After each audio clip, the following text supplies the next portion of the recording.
Summers Point Democratic Club presents Today's Point with Dan Myers and Levi Fox.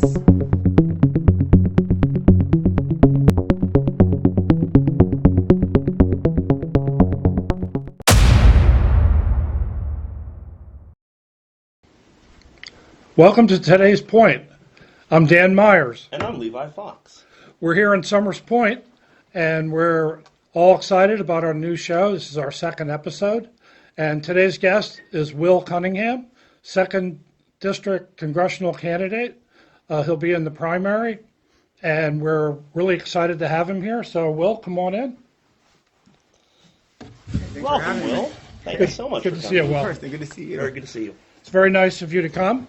Of course. We feel privileged and honored to have you here. Tell us a little bit about yourself, about your background and maybe your childhood, where you grew up, those kind of things. Maybe why you're running for 2nd District. Yeah, well, let's start out You with think folks want to know about that? You know. You can start wherever you want. Yeah. Well, first, I want to congratulate you guys on getting this podcast off the ground. I think it's awesome that this exists, and you guys have a forum to make folks aware of what's happening in the community. It's always a good thing. Honored to be on the second episode. But yeah, I'm Will Cunningham, originally from Vineland, born and raised in Cumberland County, son of South Jersey, and running for Congress.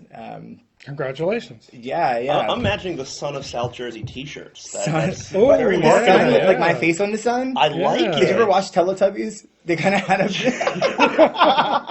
No, Now you're dating yourself there. Well, no, only because I have a little brother who's 23, and I would often, I was a latchkey kid, and often he's 11 years younger than me. I'm 34, so I took care of him growing up, and he was obsessed with Teletubbies. So when you said a face in the sun, that's what I thought about. I've had a similar relationship with the Power Rangers from a brother about 10 years younger. Oh yeah. You guys are way, like my generation was like Superman in black and white. Dan says he was at Woodstock. Yes, that's my claim to fame. I was in Woodstock, and I loved every second of it. You can't tell. So we're in Vineland. Yeah, Cumberland County, poorest county in the state, highest teenage birth rate. I'm a product of those statistics. When we were brought home, I was born in Newcomb Hospital, and when I was brought home from the hospital, we went to Section 8 housing. I lived in housing projects growing up until about the age of 5. And that was, just the hardship that so many folks in South Jersey still are experiencing.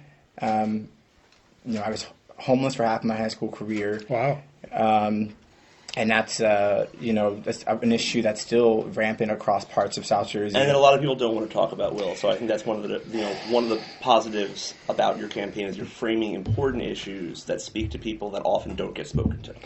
Yeah, to be quite frank with you, I understand why folks don't want to talk about it.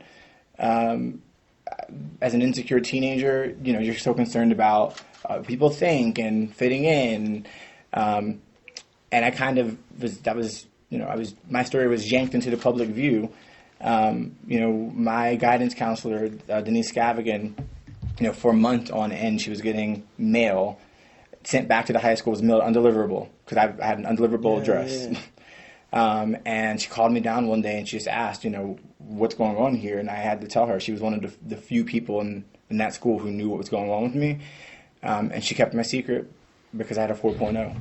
It wasn't an issue academically, and that was sort of an agreement between she and I. So then later on, you attended a university or college, or I went to Brown. Oh yeah, that's nice. And it's when I talk about sort of federal funding for programs, I speak from experience because I didn't even become aware of Brown had it not been for the Creating Higher Aspirations and Motivations project. People probably know it as Gear Up. No, yeah. And there was pretty robust state funding for it, and so they had a program in Camden that actually the years when I was in high school, luckily enough, expanded to Cumberland County. So they took the poorest but highest achieving kids from Vineland, Millville, Bridgeton, and the public high schools of Camden, and they put us on Rowan's campus for a summer, get a taste of the college feel, and then a taste of college. And then they took the absolute top achieving students, of which I was one, on a New England college tour. And that's how I discovered Brown. So why Brown? Oh, man. What did you major in, Will? Political science. Okay. So you would think folks at Brown is famous for its open curriculum. There are requirements, there are grades. Sure. I get teased all the time. But it's one of those things where it just, the kind of spirit, the kind of person that's attracted to a school like Brown is the kind of person that charts their own path, right? The kind of person who wants to take academic risks and not be dictated to about how a curriculum should be as you begin your career. Mm-hmm. And that, but also everyone was so nice. I had never been in an environment where like everyone was so smart and so nice and just passionate about their work. I stayed overnight and I was talked to various freshmen and just fell in love with the vibe of the campus, to be quite frank with you. So you have roots in South Jersey. Yeah. And Ivy League education. Yes. So your journey was not an easy one. No. You had quite a struggle. And I congratulate you on surviving that struggle. Thank you. As honorably as you have and as wonderful as you have. Thank you. And here you are running for Congress. So later on after that, you worked up in North Jersey, you worked for... So actually, I didn't work in North Jersey. I worked for the past 6 years. I've been working in Washington, D.C. Okay. Was that with Cory? Mm-hmm. I see. Yeah. I see. So That's Senator Cory Senator Booker, Cory for those who Booker. are not familiar with the name dropping. Hi, Cory. Oh boy! Hope he's Now watching. we know, right? Now we There have to you send. go. Now we have to You send. have to send it We to have to him. send it to Cory because I just called him Cor on video. So Yeah. yeah, it was. I think it's any young political junkie's dream to work for their home state senator, and I was able to do that. After leaving Brown, I had to teach for America in Houston. And then I went to law school at University of Texas at Austin. And so I spent 5 years in Texas. Right? That was never part of what I thought I'd be doing in my 20s. But it just taught me a lot about how to communicate with folks. There's no better education to learning how to talk to Republicans than living in Texas for 5 years. You're kind of forced to do that. And so, I moved to D.C. in 2013. And honestly, I was just scrappy because when I moved to D.C., I didn't have a job. I had 3 friends who had 3 couches, and they each gave me 1 month to live on their couch. So I had 3 months of rent-free living in D.C. And by the end of those 3 months, you had found yourself a position? Yes and no, yeah. Okay. I did some temp gigs here and there, answering receptionist work, to be quite frank, just to get a paycheck in the door as I continued my search. And then I got a position at the Consumer Financial Protection Bureau. That was Senator Warren's brainchild, created to, And this is how you got involved in more public policy and more regulations. Exactly. Things that.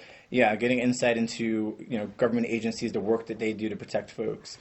And then... it's important work, wouldn't you say? Oh, my God. It's vital work. When you talk, being a congressional investigator, we can talk about that, but the past 3 years that I've been a congressional investigator, you get a behind-the-curtains view of what corporations can get away with and what their business models are. And those business models oftentimes do not prioritize the public health or the well-being of consumers. It's about profit. Externalities. Come on, Will. You know what matters most, and that's the bottom line. Just kidding. But no, obviously you're going to hear pushback from that, and I think that's, the work that you've done is so important in this particular day and age when a lot of regulations that have been going on for the last 50 years, I say as a history professor, have been pushed back, and that's they've been rolled back, absolutely repealed. We are getting a world-class lesson from this administration on how to obstruct justice, how to resist inquiries. I've had as an investigator, you want to talk to government officials. You want to hope that what you're being told about how their agencies are being run or how programs are or are not being implemented is true. And the fact is, I've been lied to my face by government officials from this administration.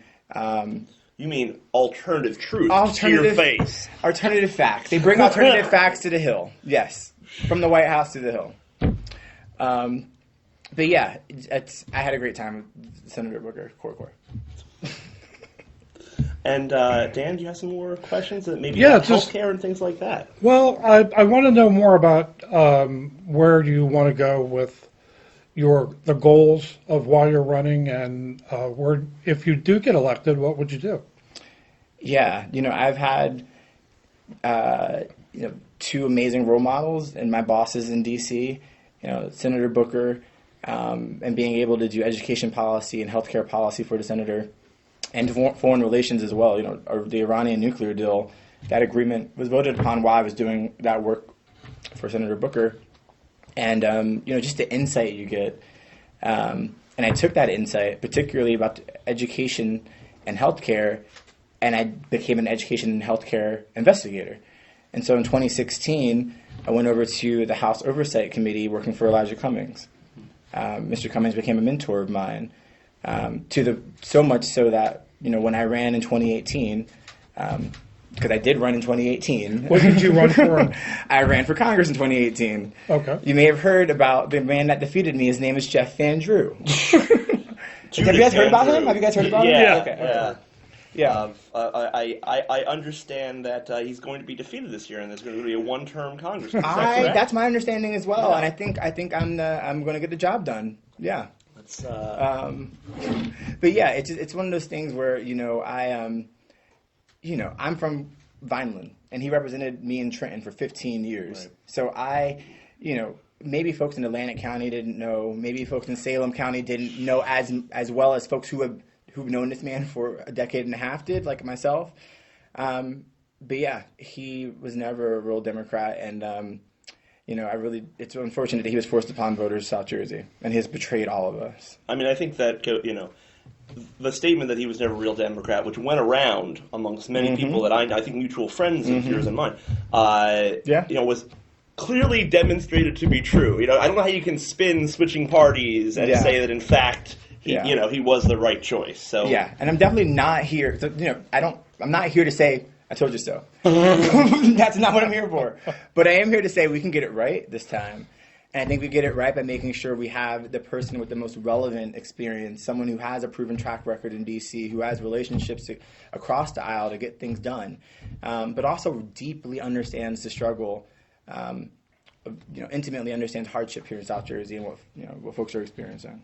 And the consumer protection was like a thing you worked on. You showed us a pack of cigarettes, I believe. Yeah, so it's funny. Will didn't bring his boards today. I did and not. That's okay. Oh, yeah. I typically, so I do, when I go to all the DIM meetings and meet and greets, and those are the actual poster boards from the congressional hearings. Wow. Those are my souvenirs. So the staff, obviously the staffers who led those investigations, we get the souvenirs. That's fantastic. And that's what I've been bringing to all my meetings. Those are congressional poster boards. So paid for by all of us, because taxpayers pay for those poster boards. Artifacts as well as educational materials. Oh yeah, absolutely. And so, what we saw, I did the consumer protection work at the CFPB in 2013. Now, what does that stand for? The Consumer Financial Protection Bureau. Okay. So then when the Democrats took over the House and I went back to work for Mr. Cummings, I was a chief investigator of a subcommittee called the Economic and Consumer Policy Subcommittee. So it was just coming full circle, right?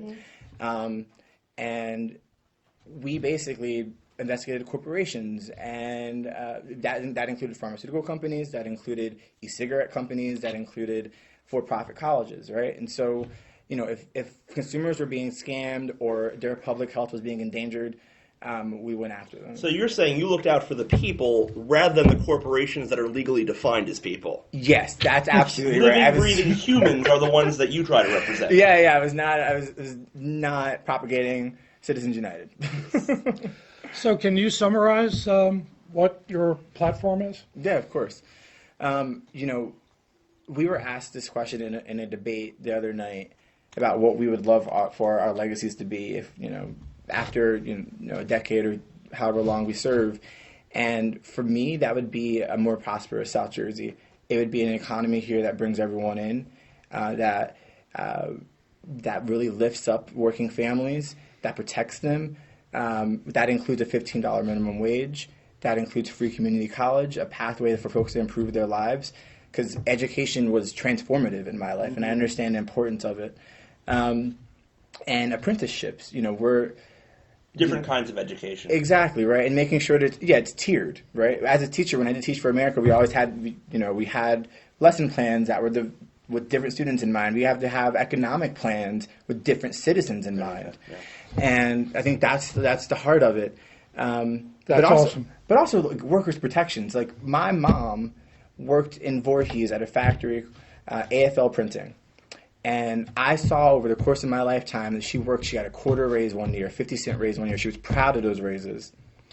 And as they became financially unstable, these folks were not unionized. They asked these workers, if you want to keep your job, can you give us back a quarter that we gave you? Can you give us back that 50 cents in the following year? And people did it. I don't even know if this is legal. I don't believe it's legal, but they weren't unionized. Yeah. And so these are the struggles of working families. Those are the decisions that are being made to keep food on the table and then deciding to keep a little less food on the table so that you keep your job. So Will Cunningham, a man of the people, working for the people, running for Congress. We wish him luck, and we really say thank you so much for being on our show. Thank you for having me. It's been a pleasure to talk with you again. Of course. And to go to willfornewjersey.com for my policy platform. What was that again, Will? willfornewjersey.com, all spelled out. Policy positions are on the website, and if you feel so inclined, make a donation because we every vote and every dollar counts, and we have to make sure the most qualified person wins this race. Thank you very much. Thank you. Signing off. Thank you for tuning in to Today's Point. This has been a Summers Point Democratic Club presentation. Recorded at New Road Studio.